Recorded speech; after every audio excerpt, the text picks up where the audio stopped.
All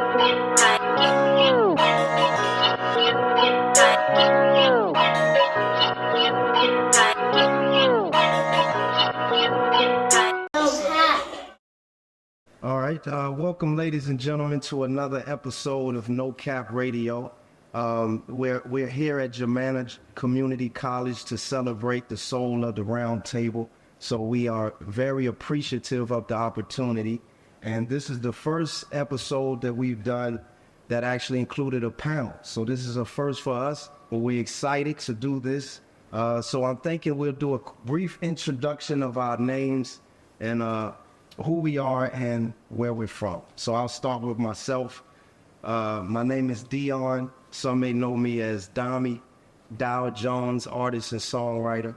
I'm the host of No Cap, and I'm from here in Fredericksburg, Virginia.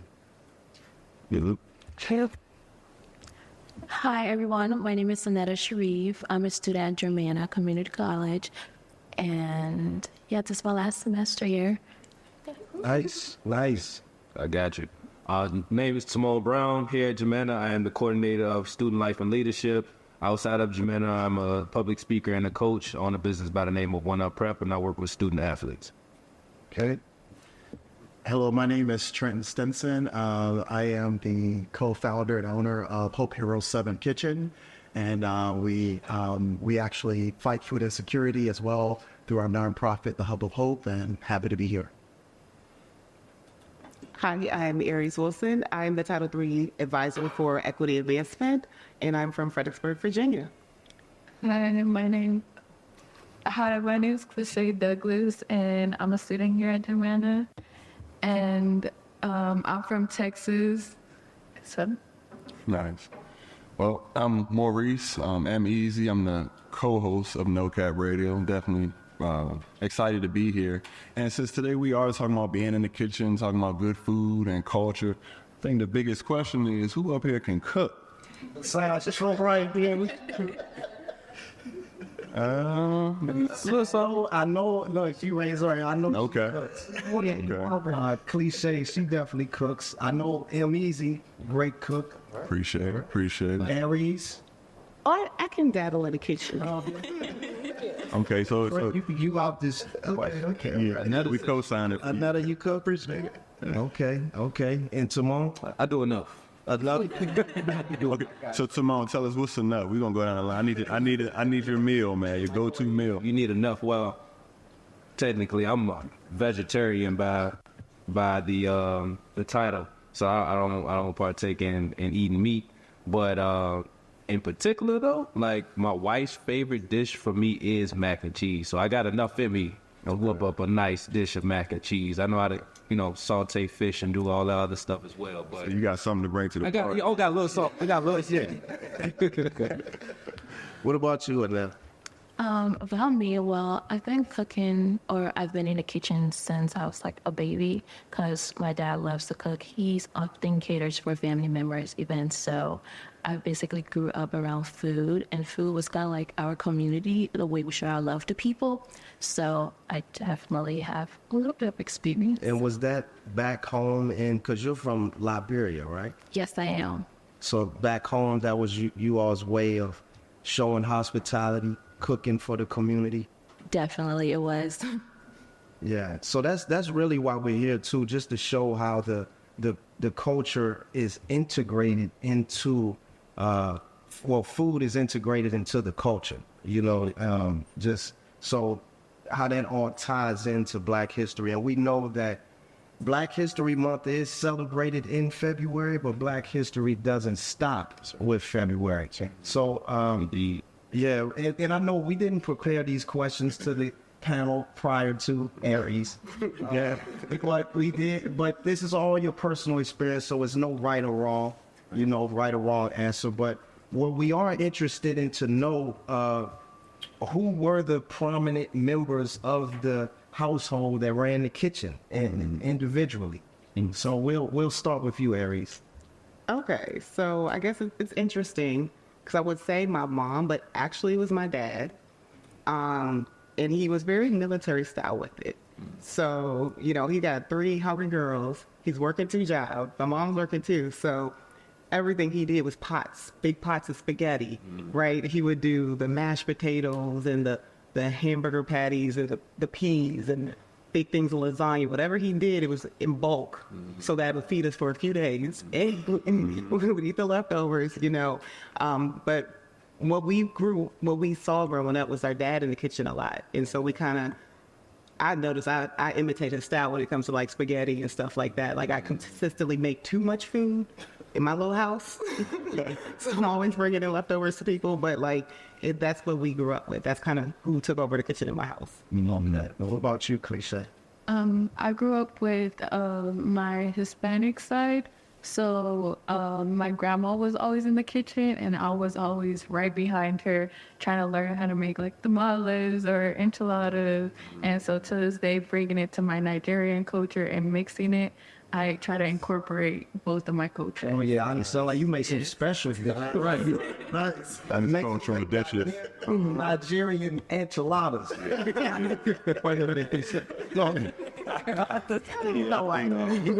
Yeah. Definitely my mom and dad. I learned different things from, you know, each of them. But I like what Ari said about, you know, cooking in bulk. And what you think about it in our household, you know, you had a big family. You know, 9 times out of 10, you're busy. You know, all week you had things to do, meetings to attend, church about every night. You know what I mean? So you needed something to just heat up, you know, fill you up and keep it moving. So, yeah, that was a big thing for us as well. Yeah. Yeah, I had a strong influence of aunties, and you know, I got favorite aunts based upon the food they were. Yeah, okay. So, different aunts, I would say, oh man, I can't wait to go to her house because you knew you were going to get a certain type of dish that she was, you know, phenomenal at, and it was just comfort food. And so, yeah, and my mom was also definitely, it's on her side of the family. There was 9 of them, and all the sisters could cook. Got you. What about you, Annetta? Well, in my household, my mom, well, she doesn't like to cook. She knows how to cook. She's an amazing cook, but however, she despises it. So my dad cooks. My dad he loves to cook, but usually they're both at work and things like that. So back home we had help, but on special occasions or on Sundays, my dad would cook. Okay. Is that how you stepped in to cook, to help out because your parents were working? Yeah, in a way, because my dad, when he was cooking, he always called me in the kitchen. That's kind of our way of bonding and, you know, spending time with each other because they were often so busy. So, yeah, it was great times, fun times. Okay. What about you, Timon? Who ran your kitchen in your house? I have to veggie bag, man, piggy bag. I got a veggie bag on. Just wrong with Trey. And I say that because I had it was the aunts. It was my aunts and my grandma. No knock to my mom, love her. You know, she cooked when it was necessary and everything like that. She made things happen. But when it came to going to my aunt's house, it was like you get a little extra. Yeah. But like, we going over there this weekend. And it was the spaghetti, the Cornish hens, the corn, I don't know how she did vegetables, but they weren't regular vegetables when she was done. Yeah. And then grandma as well. So it was definitely those two that ran the kitchen. And they the ones that really put in mind the power of food and how important it is. Yeah, absolutely. And I actually lived in the house with my grandmother. So she was the heart and soul of the kitchen, and the kitchen was the heart and soul of the house.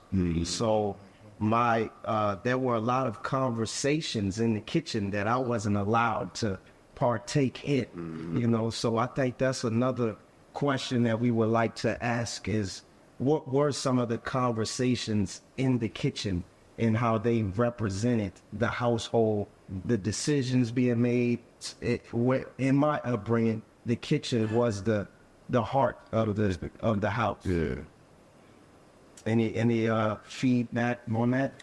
I say for mine, it was more like stay out of grown folk business, right? That when you say like what was the conversation, they weren't letting us in the conversation. Of course, you know, as youngsters, we try our best to not listen to what they say and try to, put our ear towards, well, what can we hear? So it seemed like a lot because with my mom's side, she has 9 brothers and sisters. And so we would have stuff at my grandmother's house. And with that, what we could hear in the kitchen is them arguing over, who can't cook this, who should not be doing this. Aunt Cindy, don't do that. Like, it was a lot of that going on in the kitchen, but also just talking about what, not only that, but what my grandma did in the kitchen. Like, you're not doing it how mom used to do it, stuff like that. So a lot of that, you get a lot of lessons from how it was taught from their grandmother or from our grandmother, their mother. So like us like not being able to hear, but still listening, because that's what we do. We could hear them talking about different like ingredients, making sure you add this. You forgot to add the sugar. Put some more sugar in there. That's not enough sugar. Like, and I'm not saying it's all healthy as it should be, but but we would get some of the ingredients and kind of hear those kind of conversations from the kitchen. Mm-hmm. Okay. So do you think you all used safe measurements with sugar and seasonings and things like that? Not at Absolutely not. No, that's an important concept, because we grew up eating these unhealthy foods. Now that we're older and we're able to decide for ourselves what to eat, have you restricted your diets to healthier options, or? Yes. Yeah, no, for sure. I think one of the biggest things is just I listen to my body. And my body generally gives me an idea of what I need to start to cut out. And it happened for me at a young age when I started cutting out food. And I was like 16. Foolish, playing sports. I always like, I'm going to go get me a couple of burgers or Whopper or fry. Yeah. I'm about to eat this, thinking about gaining weight, keeping weight, all that type of stuff. And I had this one experience eating a Whopper where my chest started hurting, and I'm 16 years old. I'm like, hold on. I'm like, I don't have this. I'm not dealing with these type of ailments that my grandmother deal with. I'm the one that they talk about healthy and strong and all this other stuff. And when that did that, I was like, ooh, all right, no more beef. And I made that decision just because how it made me feel at that moment. And of course, it took me some time to actually cut it out, but I just slowly started to make those adjustments to leave that alone, because I had a negative experience with it when I did too much. Right. And so from that point on, it just was easier for me to start to pay attention to things now, instead of just eating it because it was available or being in survival mode. So from looking at how much carbs I eat, how much bread, how much pasta, all those things, I try to knock those out. Like, I don't eat as much as I used to, because I know how it makes my body feel, and I want my body to feel as efficient as it can. And I learned how efficient my body can operate is when I decided to just stop eating meat overall. I did it as a test at first. It was just like, can I do it, to challenge myself? And next thing you know, it went from, I can actually do this. And so I kept doing it. But then I started to realize how my thought process was different, how my body felt different, how I had clarity. And I'm like, man, why wouldn't I just want to stay in this space? Right. So that's what led to it for me. And don't get me wrong, though, I still have my moments. Man. Yeah. Your cheat days. I think you make a good point, though, because it's, especially in today's age, we're dealing with so many different things. You have to listen to your body. Yeah. So something that might work for me, might not work for you. Right. So something I could eat might make me feel great, would make you feel terrible. So definitely got to listen to it. But I did the same thing. I went pescatarian. I was like, man, I could get up in the morning. I had a lot of energy. I was waking up right away. I wasn't sluggish, and stuff like that. I tried vegetarian. I couldn't. I needed my fish and my shrimp, man. I needed seafood, so yeah. But yeah. I think, if I could say, I do think there's a historical, perspective we got to have. We did. Because enslaved people, they didn't have as many options as we do today. And so the reality is, you have the leftover cornmeal that was on the ground, and you would have to make something out of that. And you have a 16-hour workday in a cotton field, right? Or if you talk about the fact, everybody's heard the phrase eating high on the hog, right?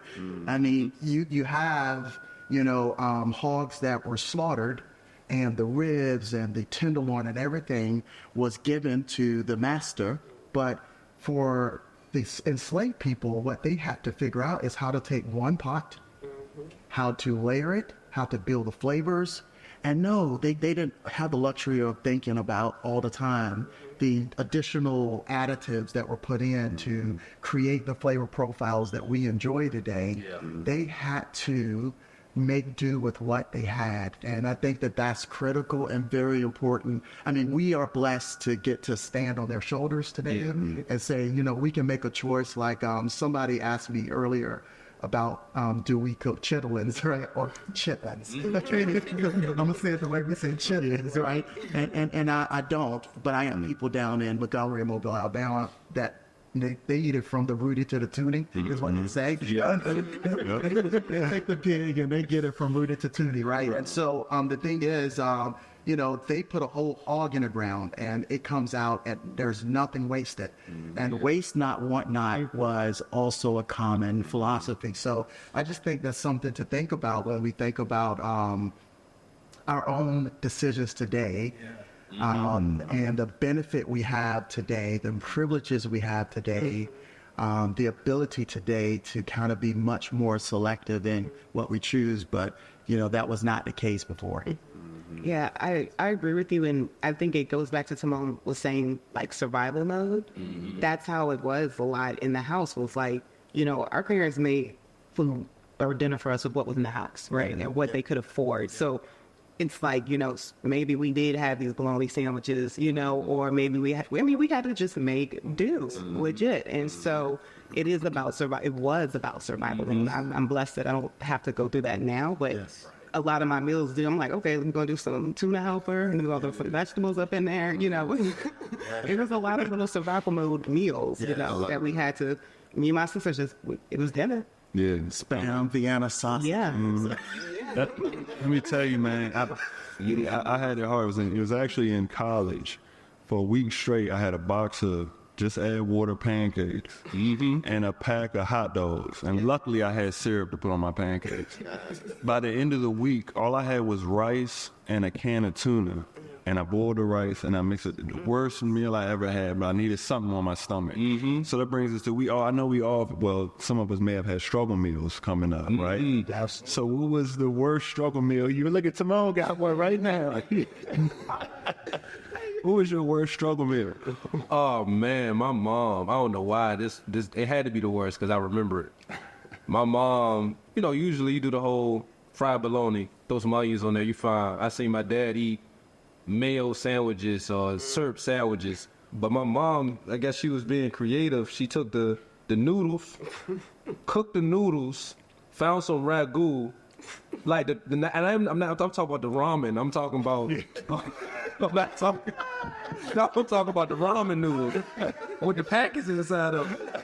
Took the packets, threw the packets away. Cooked the noodles, I took the ragu, put it in there. I was looking like, what is this spaghetti? She said, yeah, go ahead. Yeah. That's exactly what it is. I was like, That's what it's going to be tonight. I guess that's what we eating. But, you know, those type of moments, I appreciate that she even fought to make us something. Because we could have went to sleep hungry, to be honest. But she let me do something. Let me spaz it up for y'all. Let me make sure it looks good. My dad, he's like, man, look, some bread in there. Right. Go get the hot dog.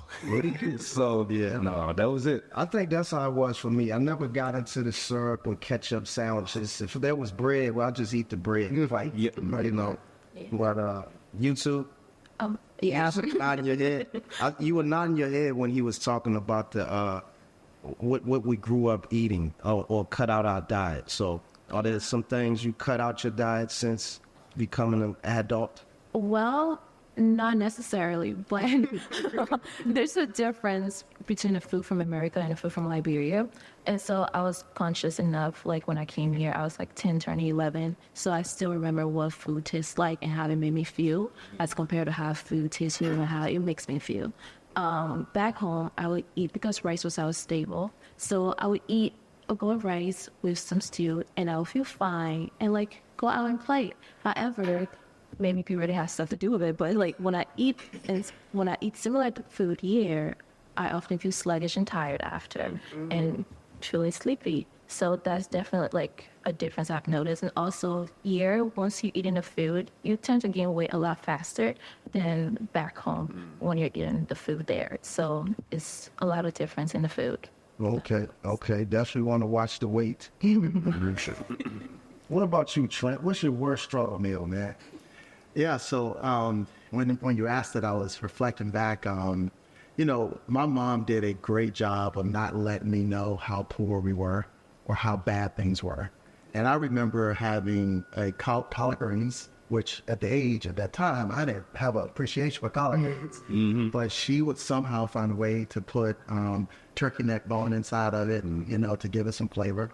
And then cornbread. And I love my mom's cornbread because her cornbread was just like moist and delicious. And so I remember a meal where we had a bag of collard greens that was delivered to our door by someone who knew of our struggle. I remember my mom being in tears about it. And I'm like, Mom, what's going on? And she's like, no, I'm happy. I'm happy. You know, this is a blessing. And she brought that to the kitchen, and I remember helping her, you know, go through the collard greens. They're fresh picked collards, so, you know, you got to make sure they're washed, and, you know, there's some bugs on some of them. So, you know, I would get taught all of that, cutting the stem off, and, you know, she didn't do a chiffon roll, okay, when she cut it, but she had her collards cut a certain way, and we would eat them. And that's probably a struggle meal that I look back on, and I realize just how bad things were for our family. And my dad was military, but had gotten out, was not in enough years to get any kind of retirement, and he was working for a furniture store, and things like that was really tough for us at the time. So Definitely say that get rough for you and grandma. Yes, it definitely was the rough moment, but like everyone said, like they wouldn't let us kids know about the struggle, so they would always come up with a little bit of something. Like if we just had eggs and corn tortillas, they were cutting up the corn tortillas, mixing it with the eggs, and that's migas. And so to this day, I will still make the meal because it's just so good, and I've never seen it as a struggle meal. I like that. Just that's good. Struggle meal is the favorite. Right. Well, that's another good question. I do want to also add on in some facts. When you think about soul food, you know, I wonder, I was like, where did it originate from? When you look into it, it came from the American South, of course. When the Africans came over, and they did bring certain foods over, you know, that weren't recognized here, like okra, rice, black-eyed peas. And, you know, and then when you think about that Creole, you know, the Creole, and you think about like the seafood, I was talking about the seafood. We talk about struggle meals, and, you know, as Africans in those times, they ate the shrimp and the crabs and the lobsters. Those were passed down to them as, here, take this as scraps. And you think about it today, man, I wish I would get my hands on a lobster every day, you know? Right.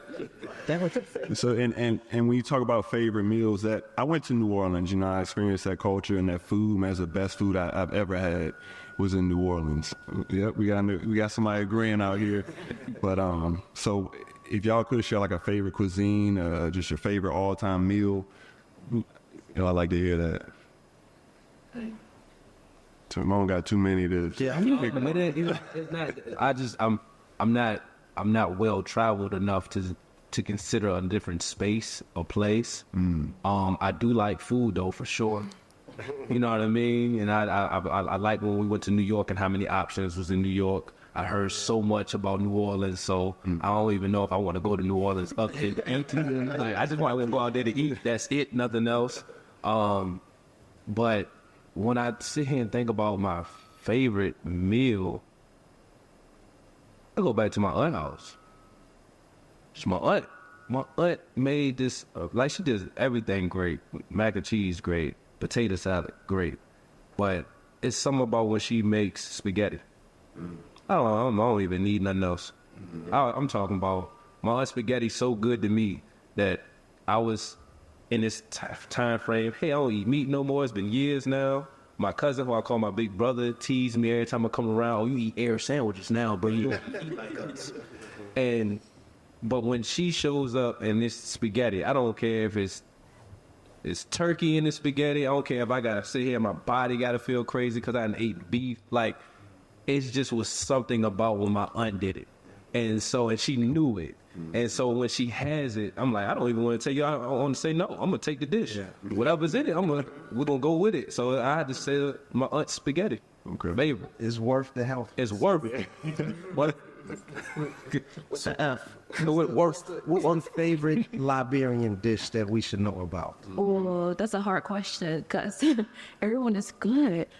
But if I could pick one, it would probably be potato grains or cassava leaf. So with cassava leaf is like, have any of you heard of cassava? Yeah. Heard of it. Yes. So it's a root that you can clean and eat, healthy, good for your diet, whatever. But the leaves because cassava is a root, so the leaf from the stem and the flower that grows up, you can cook it in the stew and eat it. And so that is something I've always liked because I think it's kind of like a core memory for me or an important food for me because I remember once I was like 8, 7, I was angry about something and my mom made that for me and since then it's just stuck with me.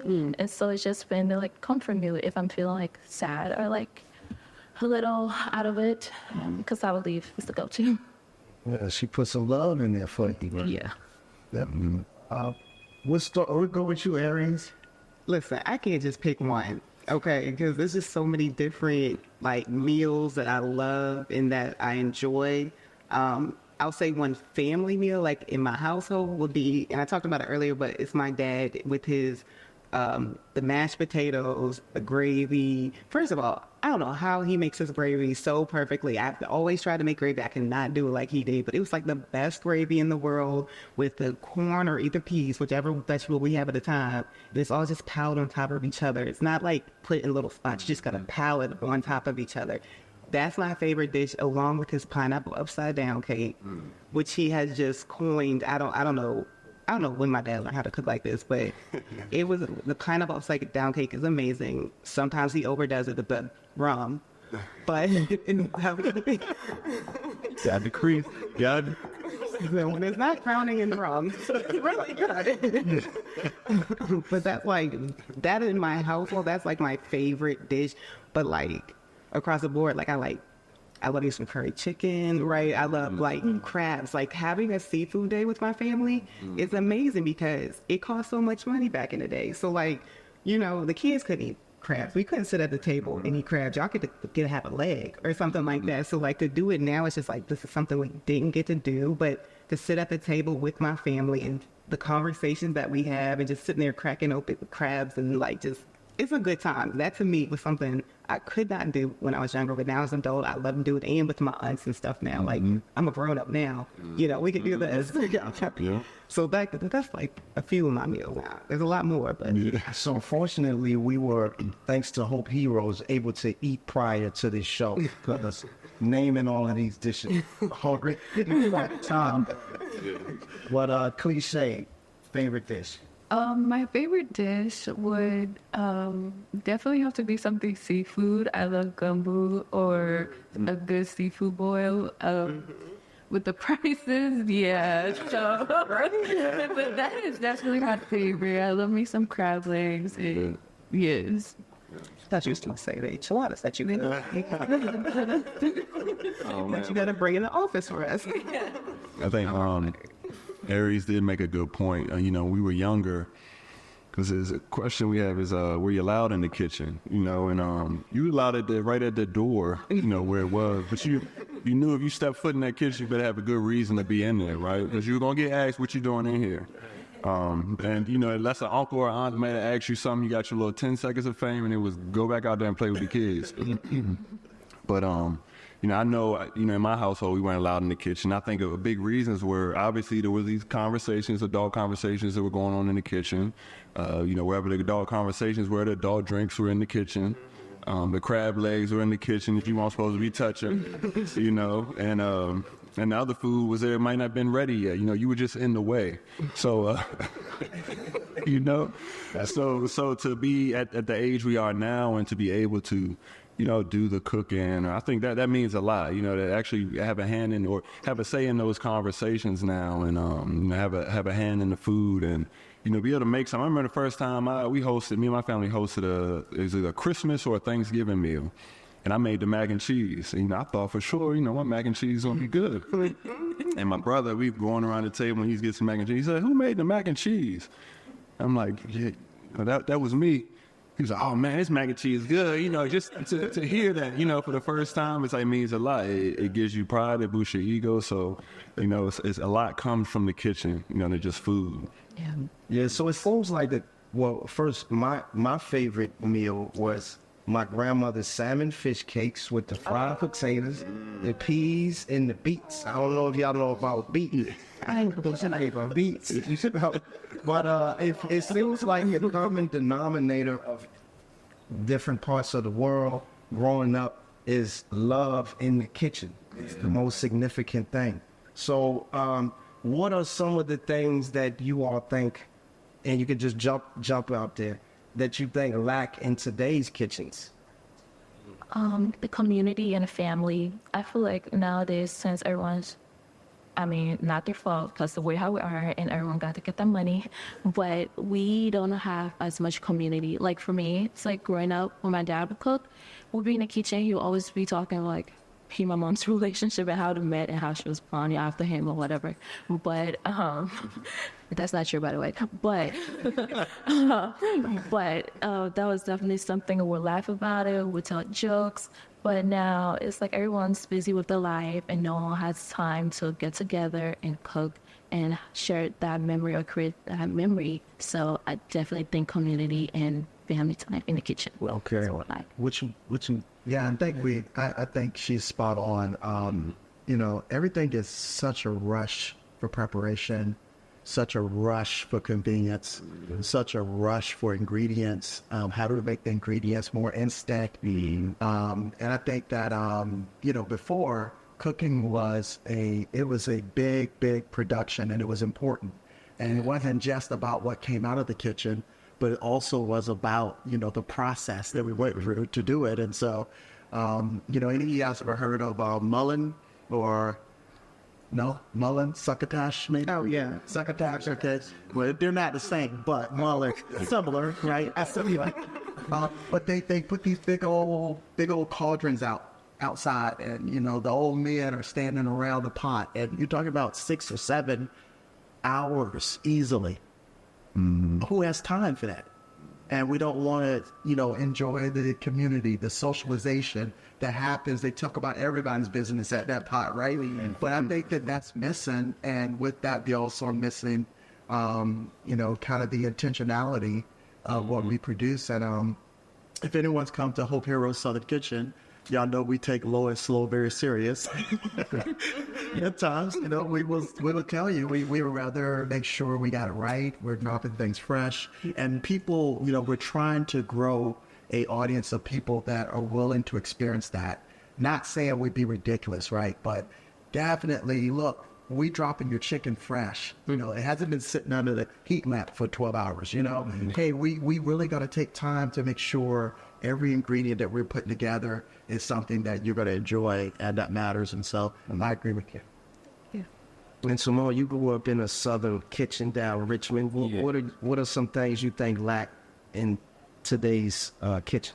Man, that's a loaded question. And I say that because I can even think about then what was missing in the kitchen. You know, I can think about that moment of like a father missing, somebody not there, or I can think about those things, or this nucleus of the family together, and we don't see anybody else until a holiday show up. You know what I mean? But the food kind of soothes the fact that I ain't seen you in years. So I don't, you know, when we come together, we don't talk about how you disappeared or how nobody been around, but we're gonna let this food be our communication system, you know? Yeah. But like today, something as simple as just going to the table and having food right there to go and eat as a kid was like major, but it don't happen. I'm talking about my own household. Like my daughter get her food first thing she wanted to, boop, thank you, daddy. Go put it on the table right in front of the TV and go laugh at YouTube videos, you know, and then just creating that order is important, because now that's the way for us to communicate, for us to talk, for us to figure out what's going on with your day, how you been, where you been, what's been happening. So I think that is something that's missing, and, you know, and to change the community, they say you should start at home. Yes. And so to be able to communicate with those around you is super important if you want to be someone that want to leave an impact on people outside your house. So just being able to sit, man, and be one of the things that I say needs to change. Just literally don't rush the process. They say trust the process. That's the cliche. That's right. That's right. Don't rush it, trust it, be in it, live in it, instead of just thinking that convenience is the answer, because convenience, in my opinion, is a killer.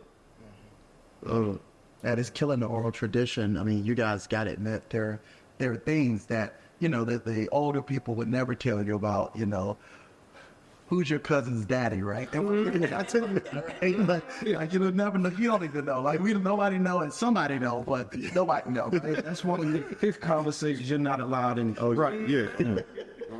But if there still were things that were intrinsically transferred at the family gatherings, at the, mealtime, I mean, you still would intrinsically, learn things about your family that I think are very important.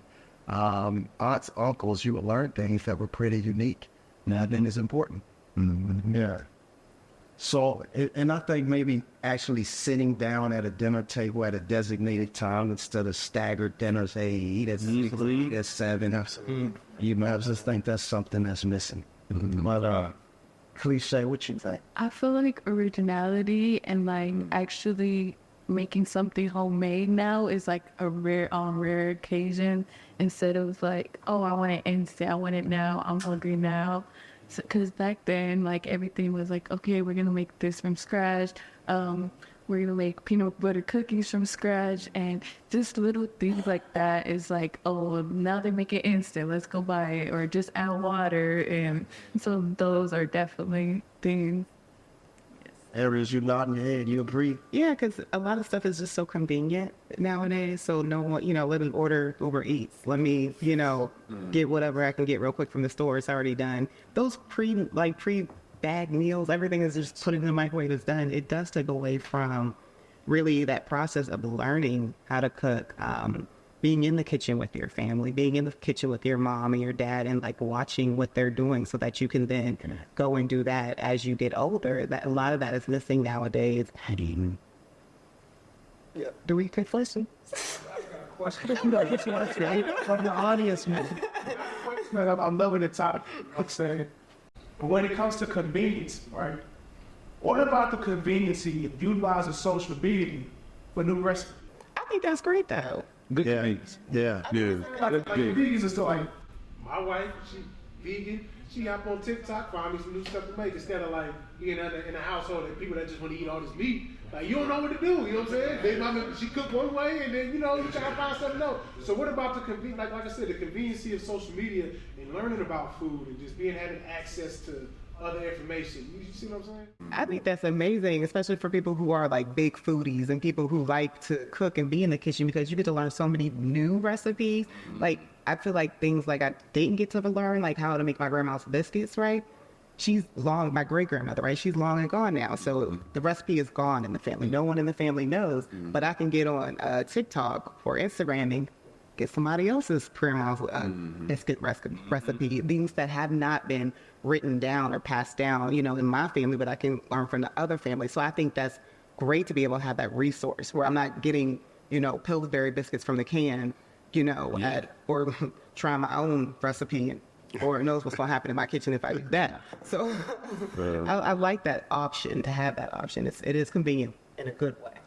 Yeah, and the phones are listening, so all you gotta do is say, I need a new recipe, and it's gonna pop up for you, so. Well, I think it's important to know there's a distinction between a recipe and the build process of that recipe. Like, my G-Ma made the best lemon pound cake ever. And I remember after she had her first stroke, she passed at 92. She had a lady in the kitchen that was had done some, would take care of different things from around the house. And I remember sitting there in the kitchen that day, and she says, I was like, Mom, you can't go out of here without giving that recipe up, right? And so I finally got on and like, you need to share some of your recipes. And so, man, I'm gonna tell you, it was the funniest day because she gave her the written recipe. She told her exactly what to do. And that lady, for the life of her, could not replicate lemon pound cake, right? I mean, because there is something in the process There's something in the process. We just say, you know, she put her foot in the cake. You know, that's something, right? It's something. So I do think that the advent of social media is great because it is exposing people to creativity, culinary creation has been a part of enslaved people, Black History Month. I mean, soul food, all soul food is Southern, but all Southern is not soul food. Soul food ties to the Black experience. So when you understand that, you need to have an experience to really understand what we're doing.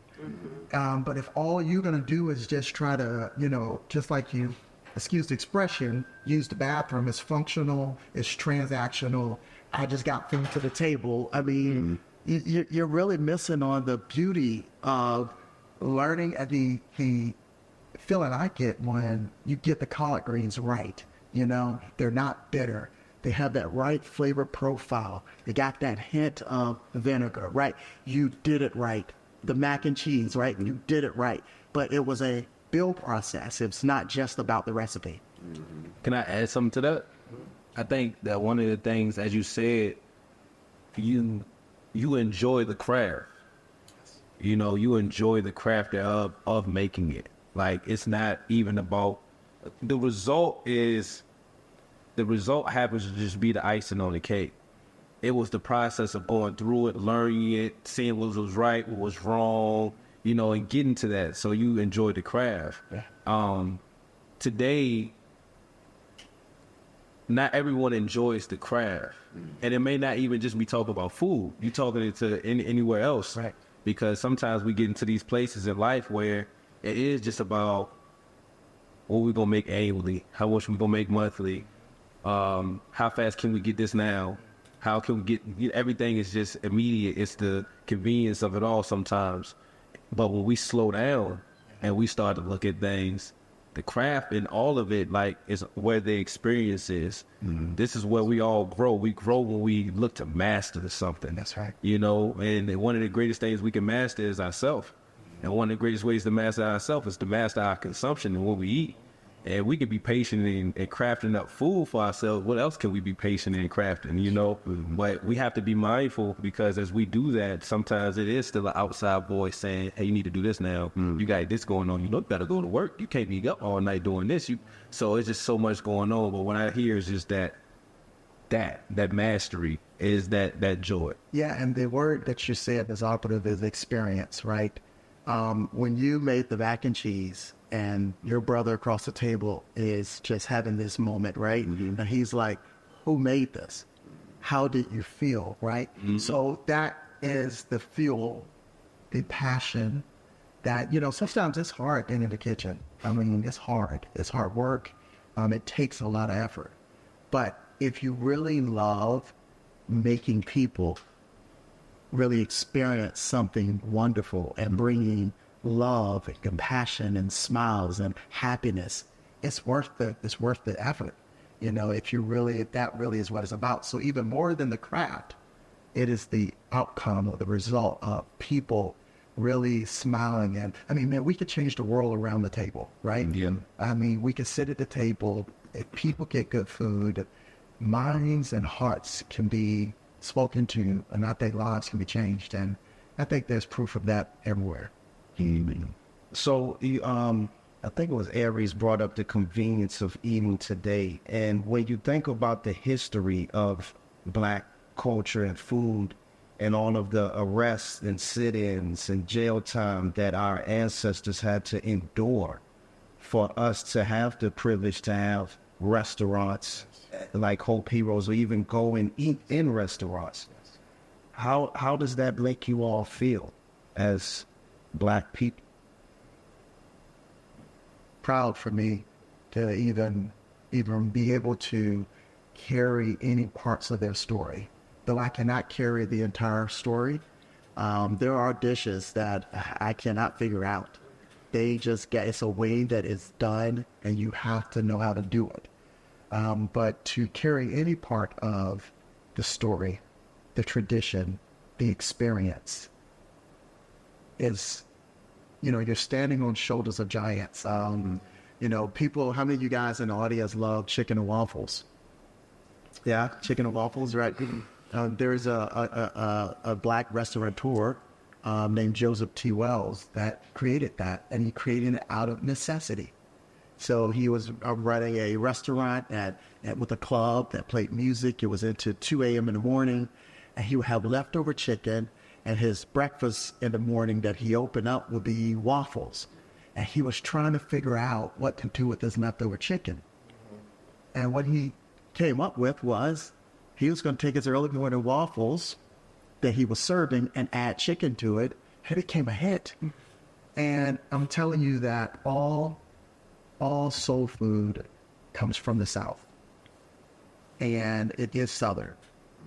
Even though there was a migration up north, this desire and what you saw happening, and the creativity, the ingenuity, the culinary genius of a lot of our forefathers is fantastic. It's, so it makes me feel very proud. Very proud. What about you, Cliche? How does that make you feel?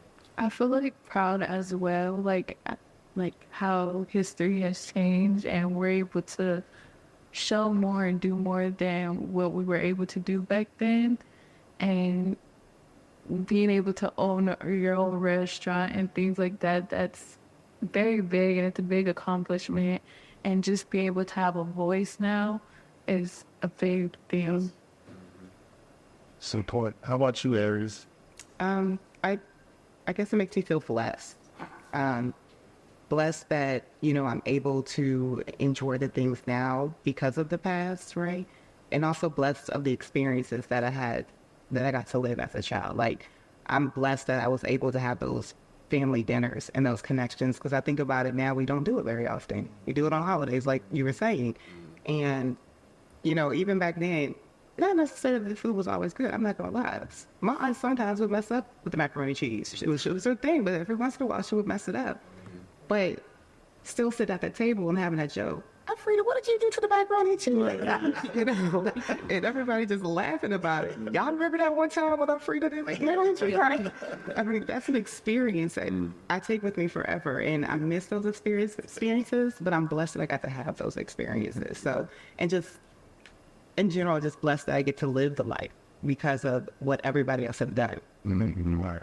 That's what I was going to say. I'm just thankful. Thankful that they did. They were brave enough to host those sit-ins. You know what I mean? And also, I think, imagine them here today, seeing us what we're doing. Yeah. They're proud of us. What we're doing. Us being brave enough as well to walk into a restaurant with our heads high. You know what I mean? To do those types of things. So, definitely blessed and thankful for them. I feel thankful as well. What about you, Netta? Well, I definitely feel grateful and proud about that, because obviously Liberia is a country where when slavery ended in America and people wanted to go back to Africa was the place where they went. So to have the food and the cuisines that we have today and experiencing it, because obviously we have our own version of collard greens. Like in Liberia, it's different to see how it's made here versus how it's made back there. But you can definitely see the journey through the food that we're eating and how things have changed, and comparing and contrasting to the food that we have here in America and Southern soul food that we have in America. So yes, I'm very grateful and very blessed to have wonderful, delicious food to eat. Okay, awesome. How about you, Timon? When I think about the question, I had so many thoughts that go by. I'm blessed. I'm in a state of gratitude, because without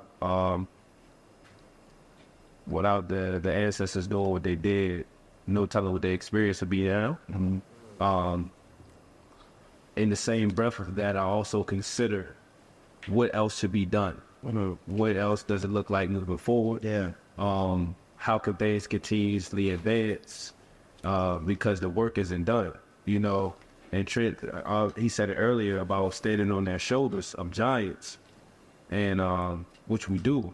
But even standing on the shoulder of giants, sooner or later, I might have to push this needle forward more, because just standing on their shoulders won't be enough for this to continue to flourish, for us to continue to grow, to go from being a small business that has a small Southern kitchen to a well-renowned Southern kitchen, to a corporation that started from that small business and up. you know, we still have a lot of growth in place that we can make.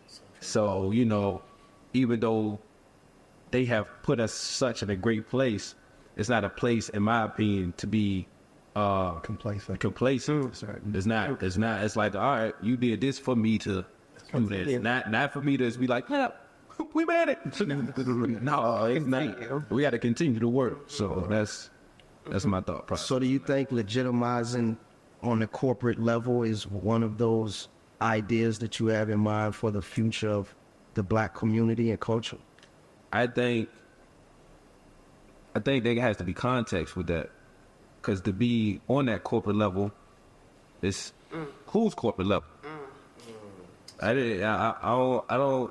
don't need to be validated by anyone, but I would love to be able to look and see that the ones that's in this community doing the work is also in Fredericksburg, because they in Richmond, and then they in Philly, and then they in New York, and they in the same communities that's very similar to Richmond.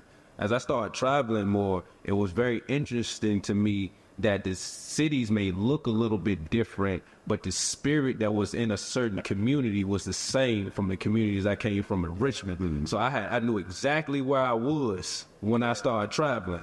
You turn a certain corner, I'm looking around, I'm like, I know where I'm at. Let me be mindful.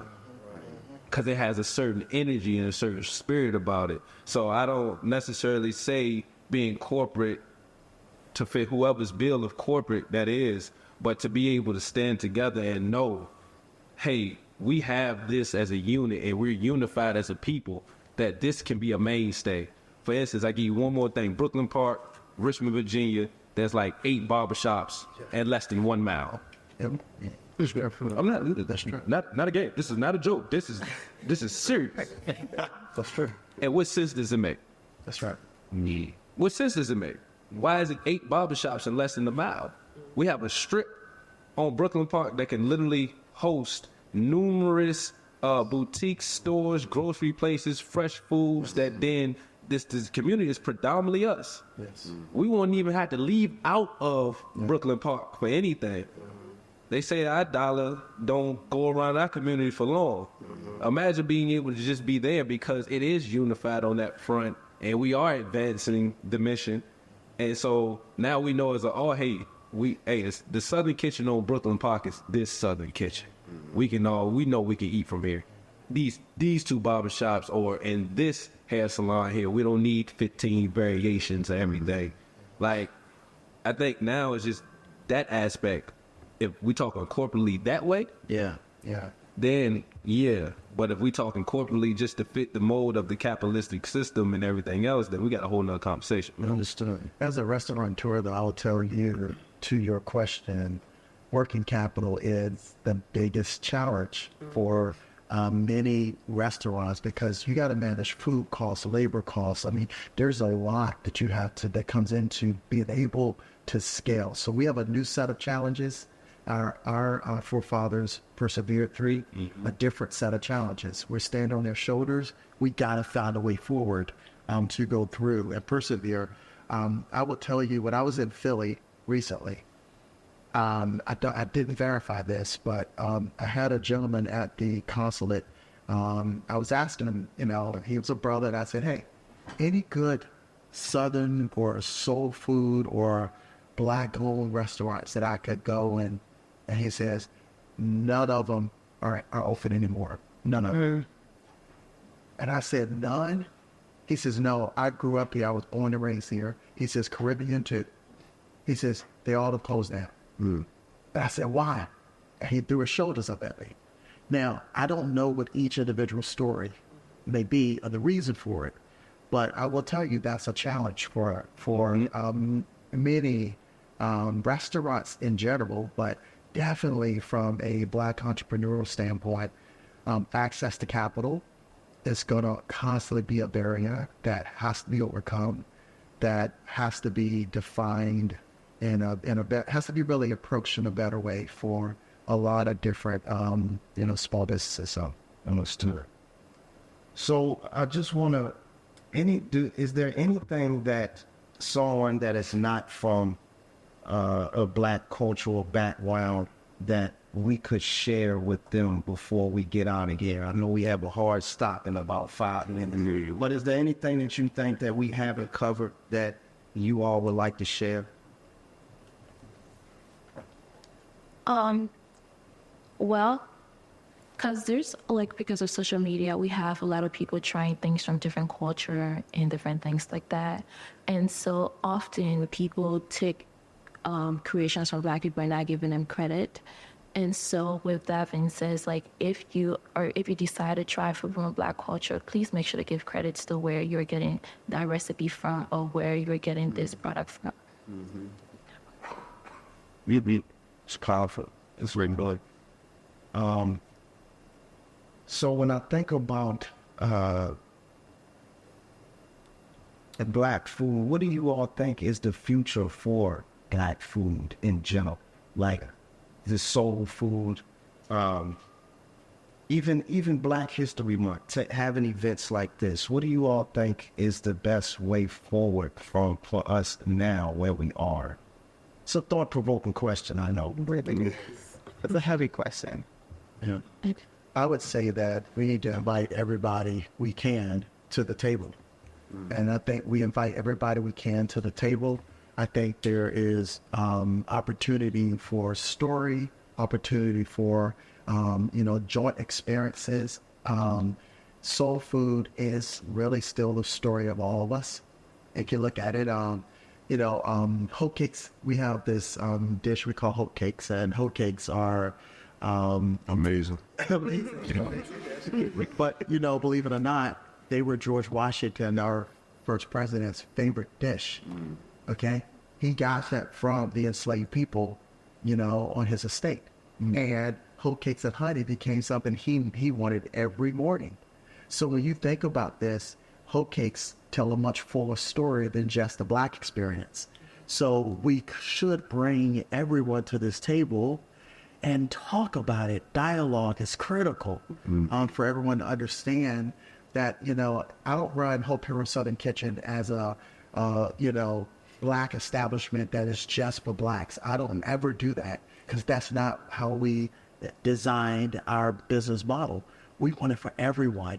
And we invite everyone to the table and an opportunity for everyone to experience a little bit of our tradition, our stories. Okay.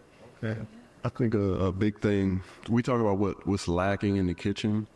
And when I think about that, I do think about, our grandmothers and grandfathers and aunts and uncles, those key role players in our families that might not be there anymore. So now it kind of falls on us to recreate that feeling in the kitchen, So I think it's big for us to, as best as we can, get families together and, get your kids in the kitchen with you and teach them how to cook, you know what I mean? Just bring that feeling back so, we can just bring it back, make it a thing again. So I think that's very important. Yeah, the kitchen is a great place to bond.